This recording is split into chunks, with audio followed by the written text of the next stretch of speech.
Hello, podcast subscribers and listeners. You may or may not know that you can watch our weekly show. The Laura Flanders Show airs on CUNY TV, Free Speech TV, Link TV, and at our website, lauraflanders.org. And we're now on our way to airing on public television stations, thanks to your generous support. I'm pleased to announce that so far 49 public television stations have said yes to broadcasting this show, bringing our message of systemic change to millions of new viewers free. But that's only a start. We have just kicked off our May Day to Memorial Day drive with a goal of raising $15,000 and adding 25 new monthly Patreon partners who will directly help us raise the funds we need to do this syndication to public television. But I can't do it without you. Make a one-time donation at lauraflanders.org or spread out your love by becoming a Patreon partner by committing to a monthly contribution of $5 for the month of May or more. How about it? Again, that's lauraflanders.org/donate. Help me, help us continue to talk about possibility, and not just talk about it, but report on real-life alternative models that are out there and people can work for, if only we could know about them. Thank you. Here's this week's show. Hi, I'm Laura Flanders, and this is The Laura Flanders Show, the TV and radio program that seeks to raise radical spirits by interviewing forward-thinking people with real-life models of shifting power from the few to the many in the worlds of arts, entrepreneurship, and governance. I wanted to be a real writer, but I couldn't bring myself to think myself a real poet. How many budding writers have had that thought? Especially when they're not like the mostly older, mostly male poets and more appropriate poets of the canon. That's what even rabble-rousing, award-winning, bring-down-the-house poet Staceyann Chin turns out to have thought, even as she starred in Russell Simmons' Def Poetry Jam on Broadway and on HBO, almost as soon as she arrived in the U.S. seeking refuge from the violence of her homeland, Jamaica. Out proud and one hell of a poet, Staceyann Chin. This is the Laura Flanders Show, the place where the people who say it can't be done take a back seat to the people who are doing it. Welcome.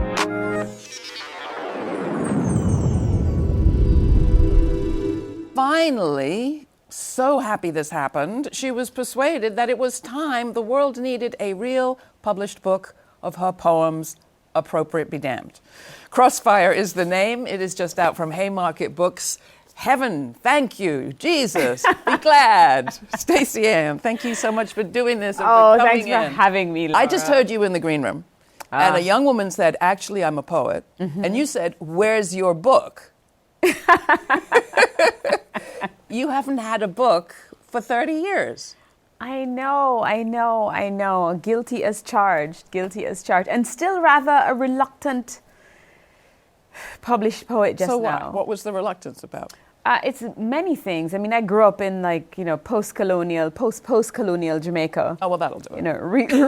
Reading the works of T.S. Eliot and John Donne and such writers, and studying the works of, mostly male poets.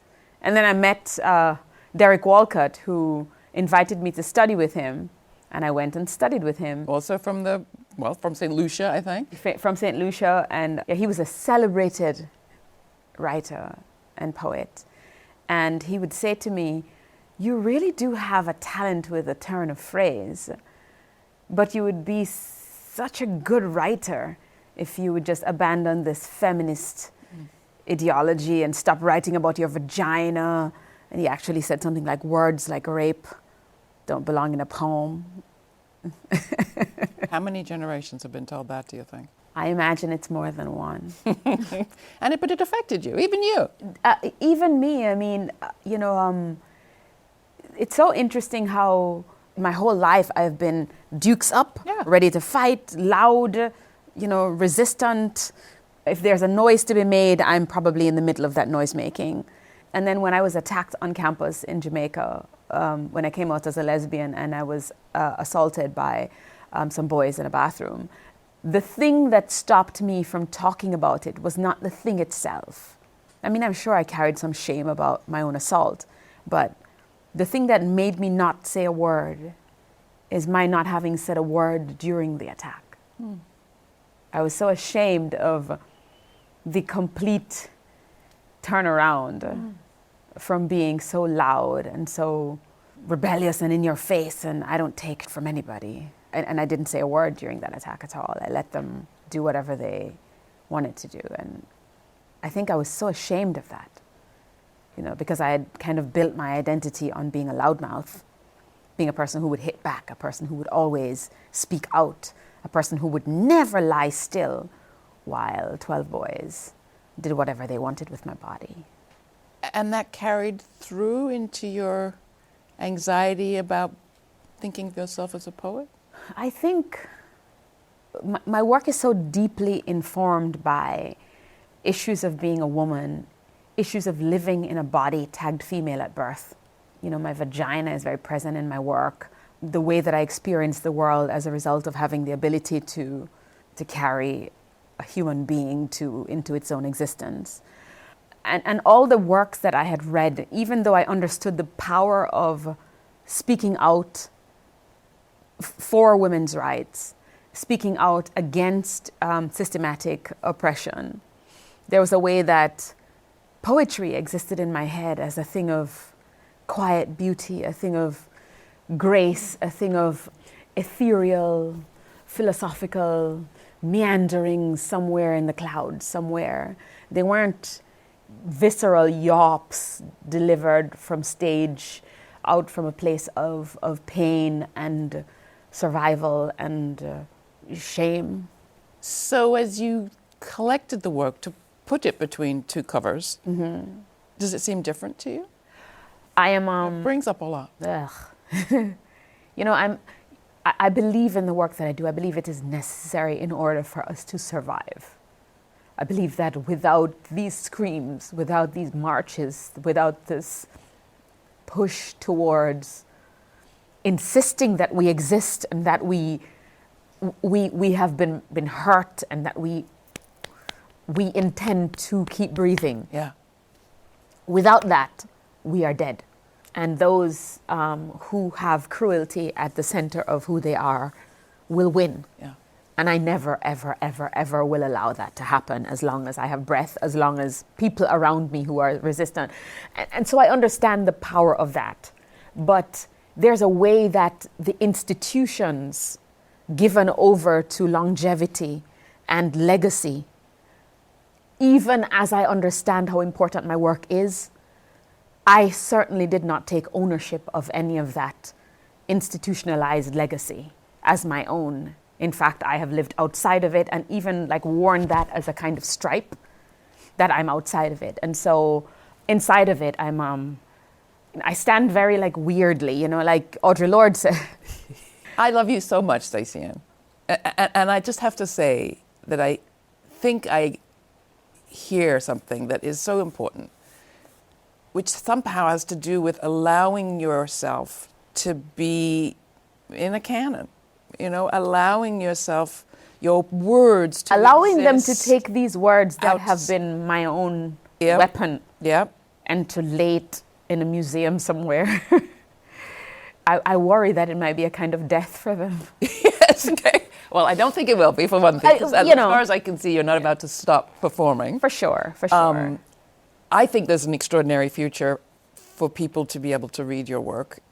And your work is informed by people who, like you, stood outside of the academy, outside of a canon, outside of publishing, as well as inside it. And thank God they also stood inside it. Absolutely, because, all of my favorites, I never met them. I never met any of them, the Audre Lordes, the June Jordans, Pat Parker. I never had a chance to meet them, but they save my life every day, all day. And Toni Morrison just passed, and again, another one who left. And the only thing I have of her are these pages that she spat out and left before she died. As a child, books saved me, I never knew who wrote them or what the importance of their lives were, but I read them to stay alive when my life was so difficult. And it's almost like, you've just gone through having a kid. Oh, Lord, yes. And you have beautiful lines in the book. There's a line in there, being a dyke, I'll make my own child. Is that one of your lines? Screw you. It sounds like a young Staceyann. Yes. In a way, and so that you have a whole one-woman show about that experience. Yes. Maybe to be a TV show, who knows? It's piloted. We are working on that, and hopefully it'll be exactly what we want it to be. This industry is a difficult industry to try to do work that is resistant and radical and true, authentic. Well, so maybe having a child was good practice for sending your poems out into the world to be independent. Yes. Yeah, I really do believe that this is a good move. I'm happy about them, but I'm also again ashamed of the fact that that's the reason I didn't publish, and for such a long time I didn't, and people kept asking like, publishers, why don't you just let us do it? And I kept no, they're not ready yet. Oh, I don't have the time. Oh, but at the center of it was that I maybe thought I wasn't good enough. And still not sure if I'm good enough, and that's okay, because courage is not acting without anxiety or fear. It is acting in the face of. Regardless. Yes. Philippe Petit describes the wire walker that walked between the two trade towers, and people ask him, yes. Were you afraid? And he said, I was afraid, but it was a detail. That's kind of fabulous. I think I'm going to use that from now. I am afraid, but that's mere detail. It's a detail. This is the Laura Flanders Show. I'm Laura. My guest is award-winning poet, performer, novelist, and activist Staceyann Chin. Her first anthology of poems was just released on Haymarket Books, Crossfire, A Litany for Survival. Now, she is no stranger to this show. You'll find a lot more from Staceyann in our archives, but this is her very first book. And as you'll hear, it's a big deal for Staceyann. You can find her past appearances at our website. That's lauraflanders.org. I personally want to thank everyone who's listening to our show on either community radio or to our podcast. Take a moment to sign up for our newsletter at lauraflanders.org, and you'll get all our extra content and our online series, Forward Thinking on COVID-19. There, I ask my guests to offer their best forward-looking perspectives on what needs to happen in their area of expertise. Next, I ask poet Staceyann Chin as a griot to share her thoughts on what's happening in the world and her advice on dealing with grief in these times. First, here's an excerpt of Staceyann performing for us in studio, part of her poem, In Those Years. If only out of vanity, I have wondered, what kind of woman will I be when I am well past the summer of my raging youth? Will I still be raising revolutionary flags and making impassioned speeches that stir up anger in the hearts of pseudo-liberals dressed in navy blue conservative wear?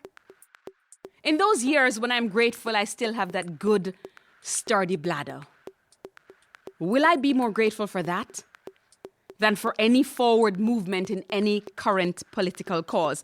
Will I wish then that I had taken that job working at the bank? Or the one to watch that old lady drool all over her soft-boiled eggs as she tells me how she was a raving beauty in the 60s, how she could have had any man she wanted, but she chose the one least likely to succeed, and that's why when the son of a bitch died, she had to move into this place because it was government subsidized. Will I tell my young attendant how slender I was then? Paint for her pictures of a young me more beautiful than I ever was, if only to make her forget this shriveled paper skin, this faint smell of urine that tends to linger in places built especially for revolutionaries whose causes have been won or forgotten. Will I still be lesbian then? Well, I think the poems are extraordinary, and I do find them somewhat different from the performance. The performance is visceral, and we'll feel that on this show. But the poetry stands up. It's not dependent on the performance. I mean, some performance poets, naming no names, when you see the page, don't name any. It's disappointing. You realize, it needed the propulsion of the perforance. And I also worried about that too. Not true. Because they say that about... not true in this case. It's good to know, and that's a kind compliment. Thank you. No, well, it's really true. I could go on and on.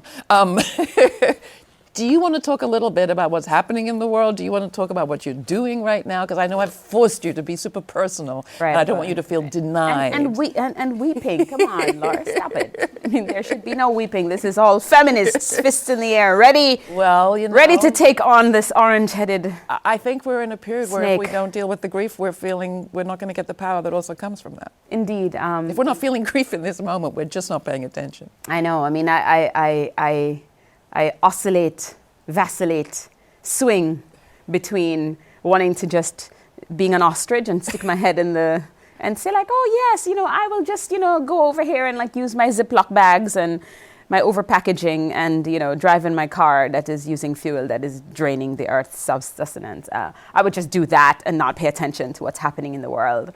But you can't do that because of Zuri. And because the consequences for all of us will be catastrophic. I mean, and not far off, we hope to live like at least 4 decades. Like that's like within the margin of like disintegration. Right? But you have this little person living with you. And she might live to be at least 51, right? You're laughing. I mean, it's the kind of, I just saw The Joker. I haven't seen it. And it's this crazy, phenomenon of this man who laughs whenever he is like confronted with things that he can't make sense of. And I feel that way too. Like, and I feel like as a nation, as a planet, this is how we're responding to Trump. Yeah. I think we're all just sitting around, and because we don't want to put our forehead between our knees and hold our stomachs and then weep until we die, we laugh at how small his hands are and how inept his emotional, barometer is and how bad his grammar is. But the consequences are already catastrophic. I mean, what's happening in Syria, the G7 will be at the Trump national blah, blah, blah, Doral, blah, blah, Don't worry, he won't profit, he says. And he won't profit. He's assured us that he will not profit. He won't show us the figures. Oh, funny. But just trust him. I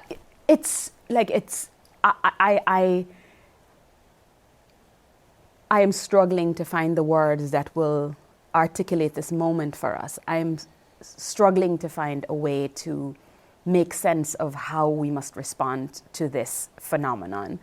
So what difference does Zuri make? And what about that beautiful YouTube series you have going? Oh, she's such a pumpkin pie. I mean, I look at her every day and I wonder and I think to myself, oh, this is what you look like before you're broken. Oh. Like, my goodness, the thing is whole. It is beautiful. It's burning bright and pure. And it is able to weep without deeply informing trauma underneath.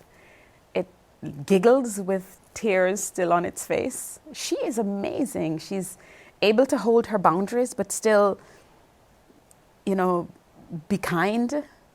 The last living room protest we did, she was talking about, I was asking her about this kid on the playground who said to her, I don't want to play. She's a kid who flutters over to everybody and says, do you want to play?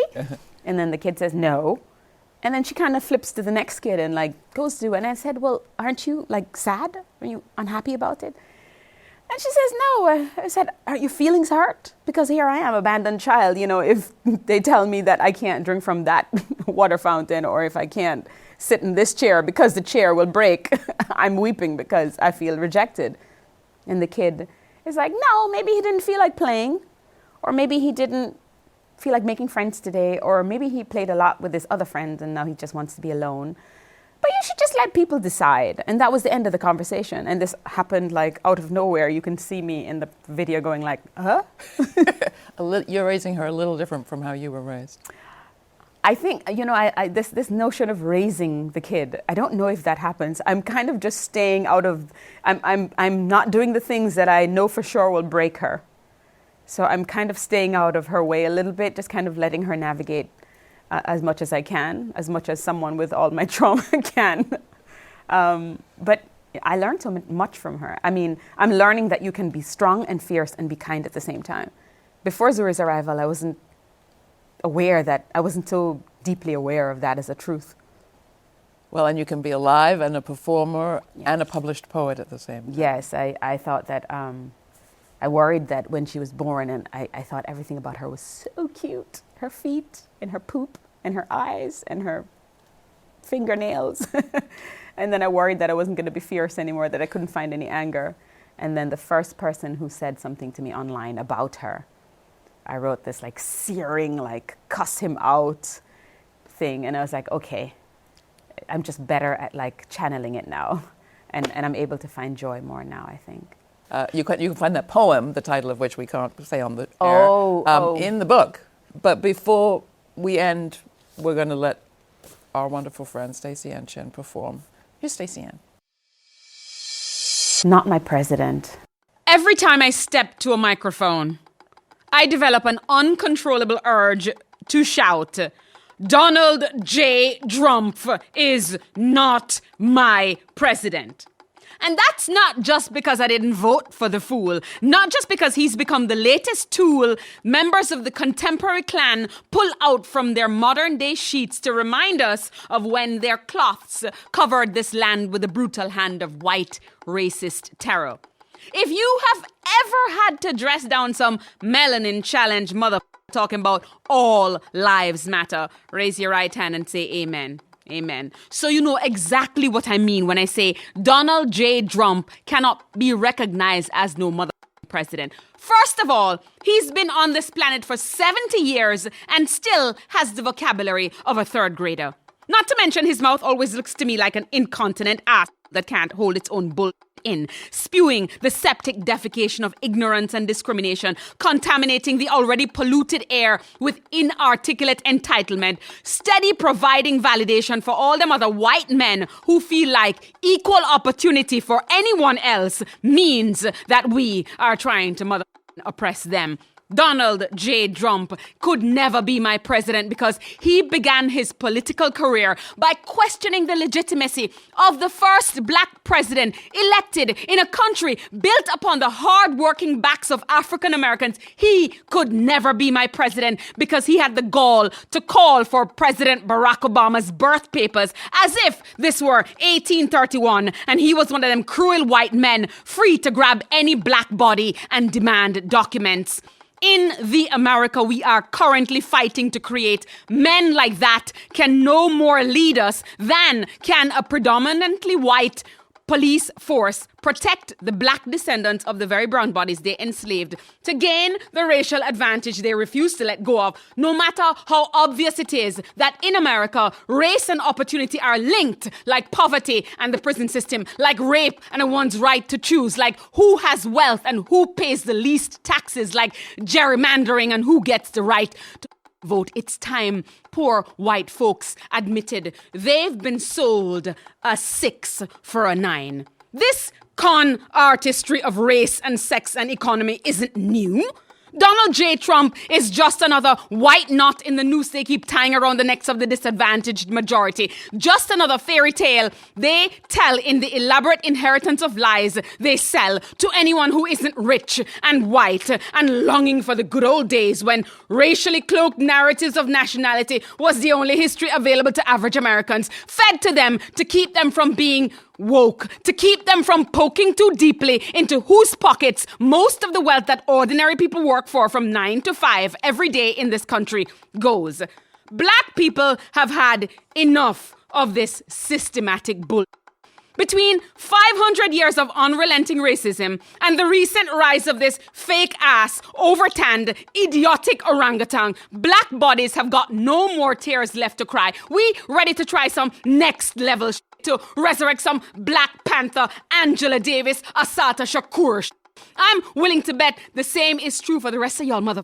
I'm willing to bet you know that things as they are unacceptable. Having spent my whole life fighting for better than this, I refuse to give deference to this walking, shameful evidence of what fear and prejudice and a little Russian interference can birth in a nation obviously asleep at the wheel of its own democratic elections. Donald J. Trump is not my president because his tenure in the White House is a result of unchecked sexism, a culture of rape, and the ever-present undercurrents of a newly emerging 21st century Ku Klux Klan. Donald J. Trump is not my president because he wants to disappear my Muslim neighbors, because he wants to deport Mexican-American families, because he fails to recognize that the only Americans who are not immigrant Americans are Native Americans. He is not my president because he sexualizes his very own daughter. He will never be my president because I want to demonstrate to my daughter that a man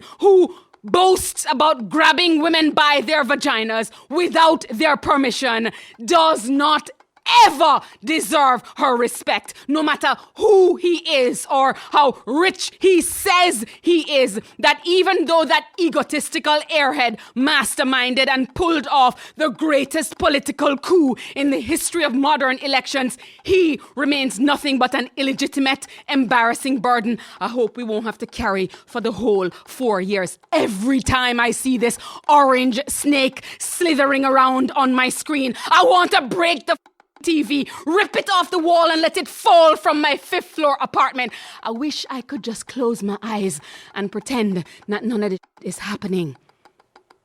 But if we do not keep our eyes open, the consequences will be catastrophic. Every kind of resistance is necessary. When the arm of injustice persists, we have to develop new ways to resist. We have to keep trying. We have to keep changing tactics. We have got to find a way to impeach this mother. We cannot be discouraged by these political tricks of distraction.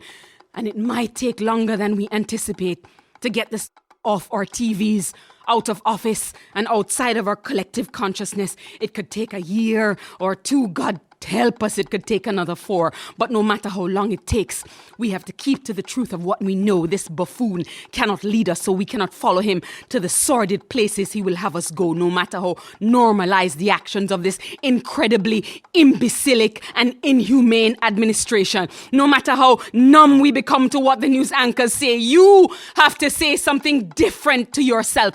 Donald J. Trump is not my president, has never been my president, will never be my president. You have to make that mantra. You have to say it to your fish, your parrot, your Republican counterpart. Say it over and over and over again to them. Say it, and one day when everyone else is listening, when everyone else sees that he is no more than a snake oil salesman, no more than a Cheeto-dusted Freddy Krueger invading every aspect of our lives, like all the great walls of divisiveness built before him, he will fall, revealing the yellow bellies of all those who brought him to power.